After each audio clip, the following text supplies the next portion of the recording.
I have been waiting for this for a long time.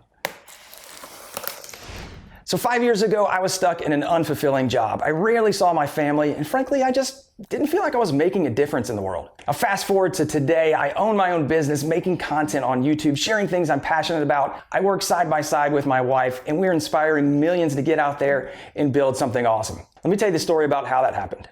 I'm Brad Rodriguez from Fix This, Build That, and thanks to all of your support and encouragement, we recently hit 1 million subscribers. 1 million subscribers! That just blows my mind that there are that many people out there that are interested in the content that we're putting out, and we're just so thankful. So first and foremost, a massive thank you to all of you who are subscribers out there. So one of the things that I get asked all the time though is how I got started, what were the struggles, how do I go from a full-time job in corporate America to a content creator? So I want to answer a lot of those questions today, and if you're an aspiring content creator, I hope this can help you along your journey and give you some insights. So during the holiday break of 2013, we must have been bored because that's when the idea for Fix This, Build That came along. It was a way to share my woodworking and DIY experience that I was doing, and I thought it'd be great to have a YouTube channel and an Instagram and all those cool things. So I grabbed all the names. So in January of 2014, I launched my first video on how to install garage door insulation. It was not my best work. So I've got this insulation installed right here. But look, you have the window here. It's all in the way. What do I do? And shortly after that, I did a riveting video on how to remove rust from iron using citric acid. And the cinematography on this one was way better. That rust is basically completely gone. Okay, I had no idea what I was doing in those two videos, and I quickly realized that I wasn't cut out for YouTube. And I gotta say, first of all, that was a big mistake. I wish I had plowed through it, but I didn't. I ran for the hills and I went to social media where I did Instagram and started building a community and a following over there. Before we get into that, I want to tell you why woodworking and how I got the idea for doing this in the first place. So in the early 2000s, I had just graduated from the University of Tennessee and I moved up to Cincinnati, and I was up there making a career in mechanical engineering. And I bought a house, and it was an old house. The house was over 100 years old. So as you can imagine, there were a lot of things to fix. And I didn't have any money because I was trying to pay for this house.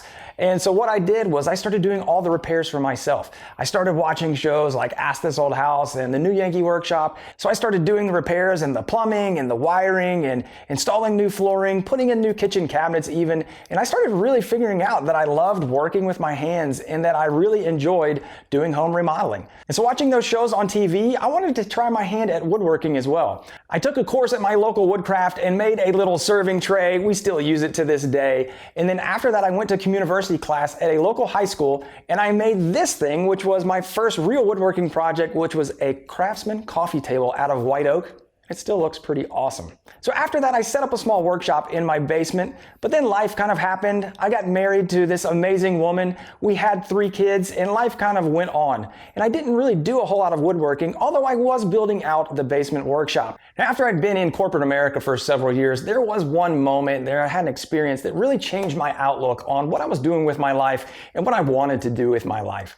I was in a poker league with a bunch of guys there in Cincinnati, but there was a guy there. His name was Bill Brewer. He was a coach at one of the local high schools there, Roger Bacon. And unfortunately, Bill Brewer, he passed away in 2007. And so we went to the funeral. I was just amazed at how many people were there. Hundreds, if not thousands of people lined up to come pay their respects and just share their stories.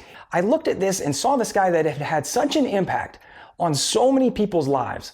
And I thought about, who would come to my funeral if it happened today? And I had a lot of close friends, which was great, but it was still a very small thing. I didn't feel like I was impacting the world. My job, what I was doing, was very finite. I was working on small pieces and parts that were going into engines that I would never see, to customers I would never talk to. That really had an impact on me on thinking about what is my legacy and how do I impact the world? How do I help make the world a better place? And really help shape the way that I wanted to know that I wanted to help people. I wanted to teach people and make people's lives better.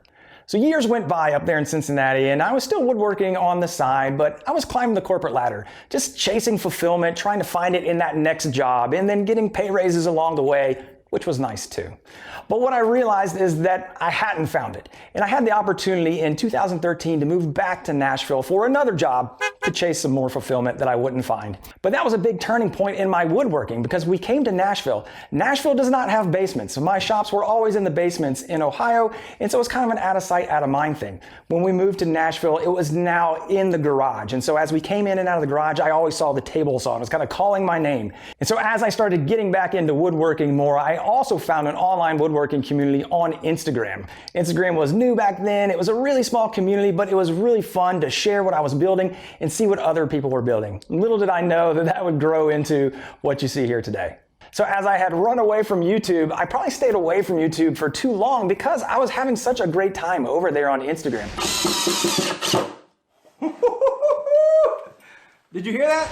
And honestly, at this time, it wasn't even an idea as a place for me to make a business. It was more of an escape, and I'd finally found my people.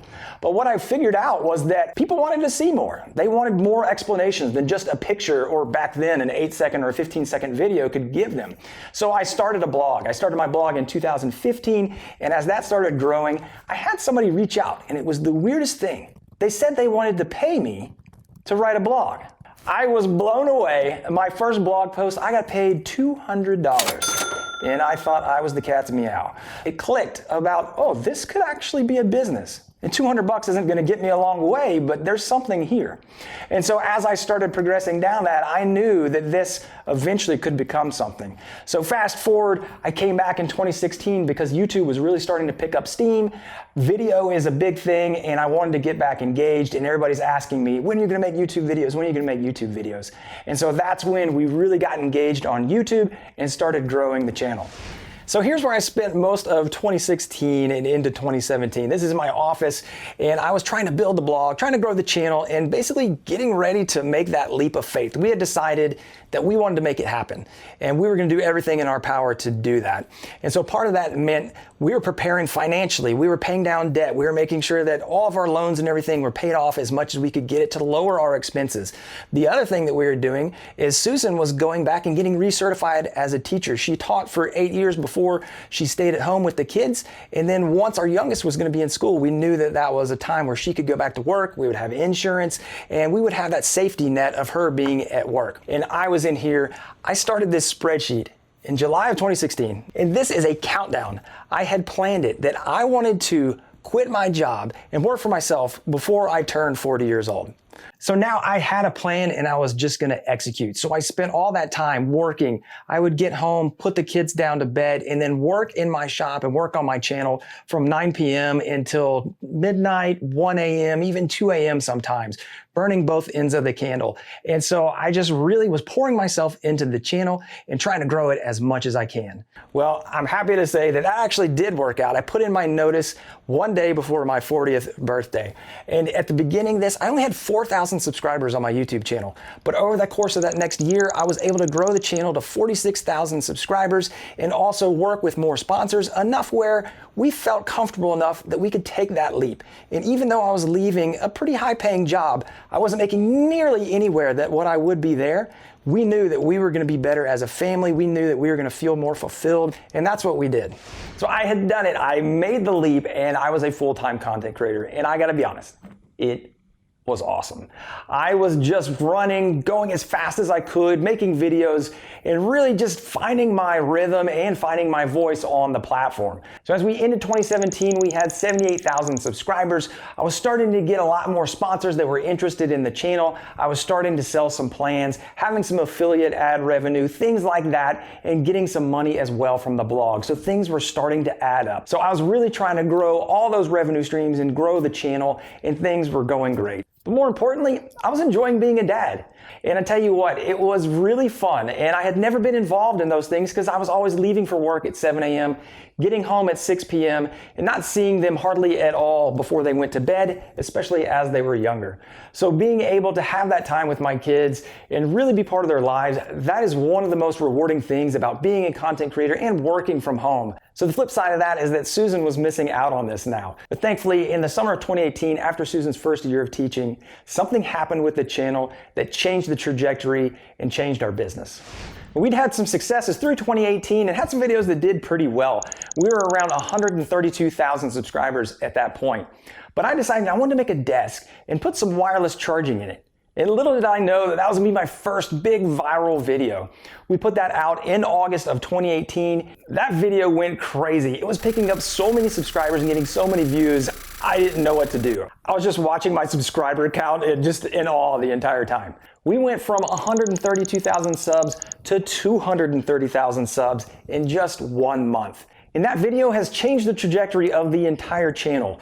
We have not really come back down, and we've been growing ever since, and it has been awesome for the channel. We ended 2018 with 374,000 subscribers, so it was a great year. That's what I see with a lot of channels and just a lot of businesses, frankly. You put in the work, you keep going, and then finally something clicks. And once that one thing clicks, it builds on everything else you've done behind that. Because if I just had that one video go viral, it wouldn't have grown the channel. But I had other videos like my waterfall epoxy river table, like cutting board videos and all that other stuff that people found my channel through that video, but they liked the other things that they saw. And so it all grew together. And that inflection point and the opportunities that it brought in were exactly what we needed to make the decision that Susan would not go back and teach for her second year. She came back and she's been working with the business ever since, and it has been awesome. Now, I know that a lot of people might think that working with your spouse could be crazy and you might pull each other's hair out, but honestly, she's my best friend, and I love working side by side with her. We actually do a live every Sunday night. Hey, what is up, guys? Welcome to the Fix This Build That Sunday Night Live show. I'm Brad. And I'm Susan. And go Titans. Yay, Titans. AFC we should be wearing South Titans champions. gear. If you're not subscribed already, you can go check that channel out. It's Fix This Build That Live. We just hang out, talk life, talk the channel, talk woodworking, and we just really enjoy ourselves there and have a ton of fun. In 2019, we were able to end the year with 712,000 subscribers. And on September 29th, 2020 is when we hit 1 million subscribers. Oh yes, the 1 million gold button. This is so awesome. Okay, I gotta take this out. Take this out. Oh. Presented to Fix This Build That for passing 1 million subscribers. This is exactly what I've always wanted. The fulfillment of being able to work for yourself and being an entrepreneur, and not just the YouTube and not having, the amount of subscribers and all that stuff, but actually being able to see that the work that I do directly translates into the money in my pocket. That was always something that I hated about corporate America, is that you had people that did little and still got the same salary as somebody that busted their butt. My dad would always say, you eat what you kill. So if you're a caveman, if you're not out there running with the gazelles and hunting them down and the bison and whatever, you aren't eating for the day. It's the same thing with owning your own business. The harder you work, the more money you can put in your pocket. The harder you work, the more you can provide for your family. And that is something that gives me so much fulfillment, to know that I can pave my own way, to know that I can do the work, put it in, and then see the benefit on the other side. And we don't plan on stopping. We plan on continuing to go forward and really focusing more effort on YouTube and building a team and trying to get more content out there. We can continue to provide value to you, the audience, and we are so excited for what the future has to hold and all the new projects that are going to be coming out. So I do want to give a big thank you to all those folks that have joined the Builders Club. The FTBT Builders Club is basically the inner circle of my audience, where they get behind the scenes, they get updates, they get credits in the videos as well as in the lives. So thank you to all those folks. If you want more information about that, we are on Patreon as well as YouTube memberships. We'll have links down below if you want to get involved in that. I'm Brad Rodriguez, and I run this channel, Fix This Build That. And thanks to all your support and commitment. Thanks to your support and commitment, we can achieve great things. And passion.